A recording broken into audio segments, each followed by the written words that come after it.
Kasi nung una ako nakakuha po ng trabaho, nag-loan ako sa Pag-ibig. Ang unang loan, 4,000. Ang sabi ng Holy Spirit sa akin, yung 4,000 na yan, itanim mo sa mga pastor. Diyos ko po. 4,000. Alam nyo, yung 4,000 ginawa ko po, sinobre ko tig-500. Mga pastor sa main church, punta po ko ron. Hanap ako, naiiya ako kasi 500 lang ibibigay ko. Alam nyo, sa CR ko nakakakuan si Nana Ana. Hindi ko Nana Ana na ibibigay po ko, pero napakaliit lang. Tinatestimony ko lang po. No po, lahat ng mga pastor, pero nakita ko, hindi na sayang yung tanim, yung binhi, kasi higit pa sa ibinigay ng Diyos. Higit pa ang pinalit at ibinalik po ng Panginoon. Di po ba? Kaya napakabuti niya kapag po tayo naglilingkod. Walang kalugihan. So, ano sabi rito? Maglingkod po tayo sa Kanya. Sabihin mo sa iyong katabi, maglingkod ka sa Panginoon. No? Maglingkod ka sa Panginoon. Magtanong ka kay Pastoran Nina. Kay Pastora Shami. Pastora, paano ba ako makakapaglingkod sa Panginoon? Eh, hindi naman po ako magaling tumugtog. Hindi naman po ako magaling magsalita. Baka naman magaling ka umiti. Diyan ka sa unahan. Lahat ng papasok, hinitian mo lang. Kasi maraming natisod, dahil walang umiti sa kanya. Mangangamay ka lang. Tama po ba? O, baka magaling ka naman magluto. Baka magaling ka maglinis ng upuan. Baka magaling ka humayo. Meron kang galing na dapat mong ipagamit sa atin kung Panginoon. Hindi pwedeng wala. Hindi pwedeng wala. Meron kasi lahat tayo binigyan ng Diyos ng kaloob. Amen po ba? O, wala akong panahon kasi maganda trabaho ko, malaki sweldo, hindi ako pwedeng umabsent, ang laki ng mawawala sa akin. O di wag ka umabsent, pero magkaloob ka naman sa gawain ng Panginoon. Amen po ba? O, wala po ako dyan anniversary pero sagot ko ice cream nyo. Wow, hallelujah. O, sagot ko uniform nyo. Di po ba, ibig sabihin, lahat tayo nakapaglilingkod sa Panginoon.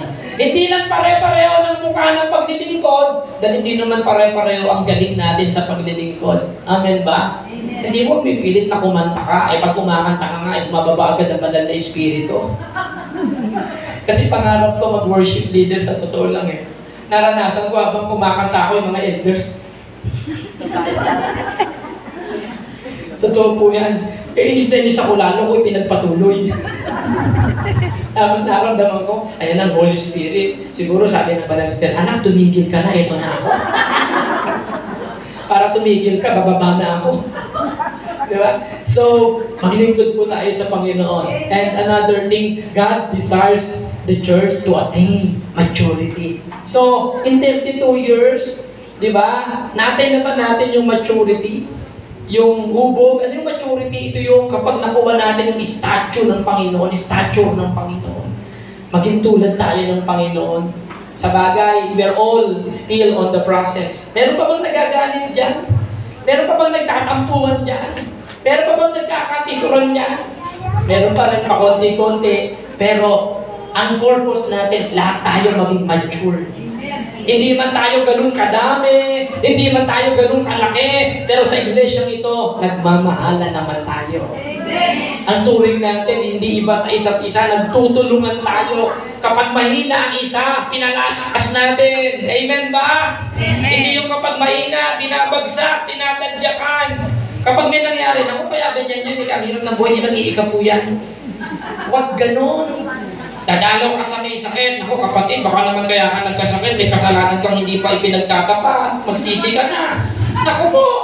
Kung ako may sakit, lalo kung magkakasakit, di ba? Kailangan maging kalakasan tayo. Narinig niyo po ba ako? Tingnan mo nga yung katabi, kalakasan ba yan? O pag may dumarating na bago, tumitingin mo la ulo kung tanong ba, sino naman kaya ito? Sino naman nag-akay dito? Baka pag may pumapasok sa ministry, ayaw naman natin pagbigyan ng pagkakataon. Yung iba, gusto nila, ako na lang habang buhay ang magsosolit, ako na lang habang buhay ang magdadrugs. Pag may bago, ganyan sa DDDG ng araw no? Pag may pinapasok kong bago, ayaw ng mga luma. Kala nila mawawala sila. Hindi! Dapat matuwa tayo kasi natutulungan po tayo. Kung ako wala ako ibang mga pastor sa DBBG, paano na? Hindi ako ma-invite nyo. Di ba? Wala mag-preach dun dapat hindi ko rin kasama misis ko kasi siya dapat mag-preach dun. Kasi sa alitan kami. Sabi ng misis ko, sabi ni Pastor Ashoni, isama mo ako. Di sumama ako, maghanap ka na mag-preach sa atin. Hanap siya na mag-preach doon, yung kapatid niya pinag-preach niya doon sa amin. So, alam niyo ba, ibig sabihin, every member is a minister. Dapat lahat tayo lingkod ng Panginoon.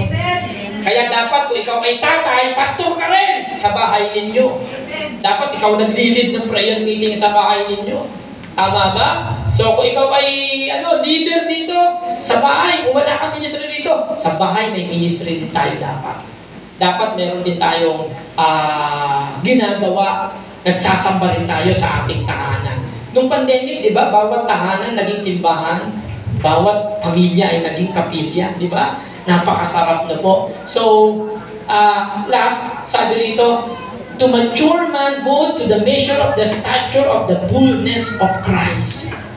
Kaya, ang stop natin sa Panginoon, kapag tayo ay Kanya ng kamukha, kawangis, kawig, katulad. Kasi, dilika tayong kawangis ng Diyos Pero nasira yung wangis, di ba? Dahil nagkasala ang tao. Ngayon, bakit tayo narito sa church? Ito ang purpose para manumbalik yung wangis ng Diyos sa atin. Para pag-akyat natin sa langit, hindi tayo mababalikin sa lupa. Kasi kawangis tayo ng Diyos. Amen? Kaya po, anong ginagawa po natin every Sunday? Nakikinig tayo ng salita ng Panginoon. May nagbabago sa buhay natin. Meron tayong mga bagay na inihinto at meron tayong mga sinisimulang gawin para isang araw maging kawangis tayo ng Diyos. Amen. Dapat Diyos ang kawangis, hindi kaaway. Kaya sa simbahan, hindi dapat uso ang marites, ang inggitan. Ako, unti-unti na ngayon, nag-away-away pa. No?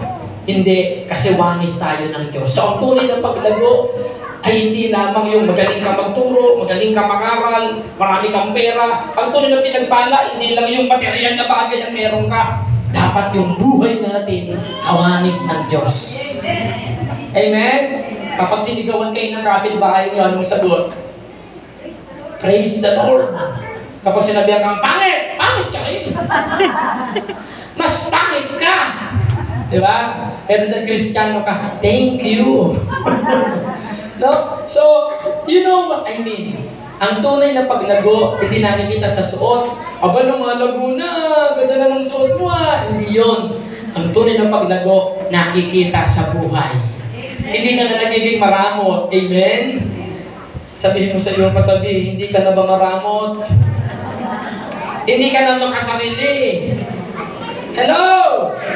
Alam mo, sign yan ng maturity. Hindi ka na makasarili. Kasi nung bata tayo, lahat ng makita natin, akin yan.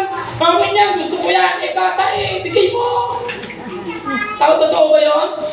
Makasarili ang bata. Kasi meron titawag na egocentric period.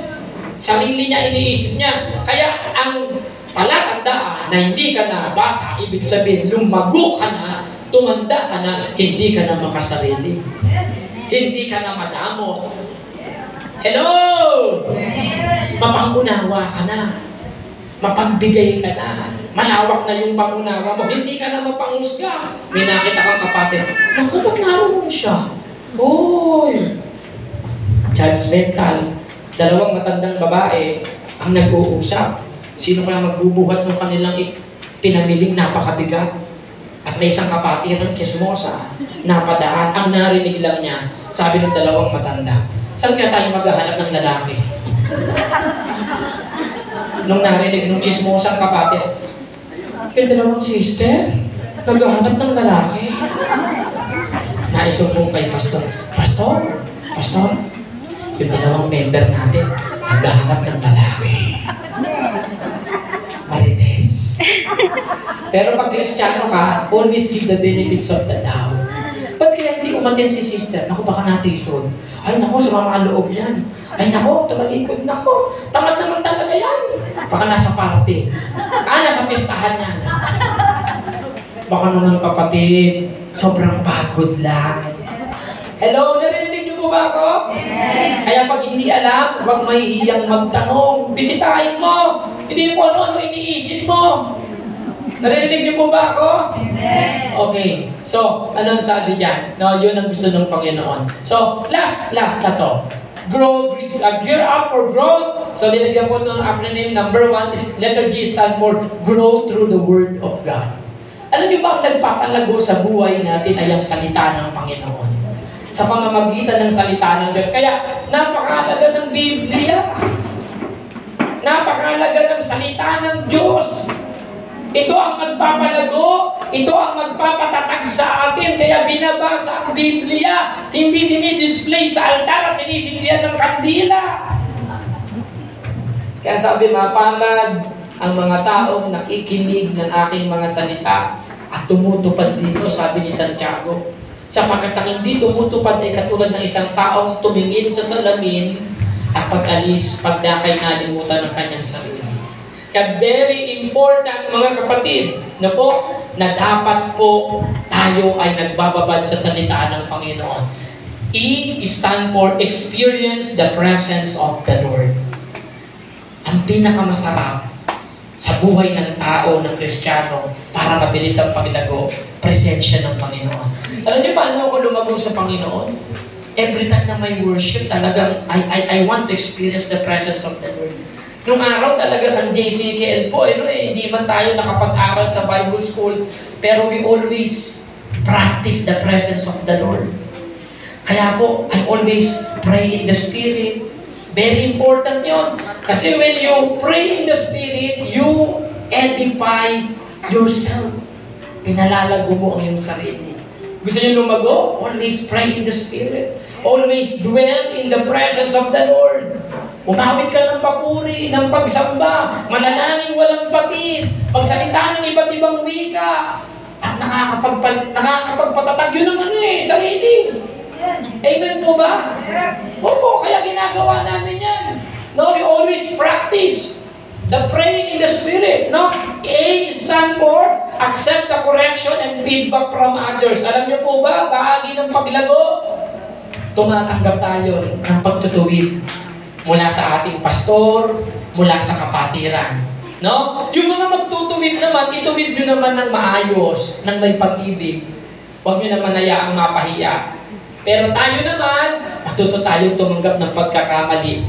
No? At pag tayo naitama, makakamta natin yung buhay na mapayapa, sabi ng Hebreo. And R, the last but not the least, stand for respond to God's call.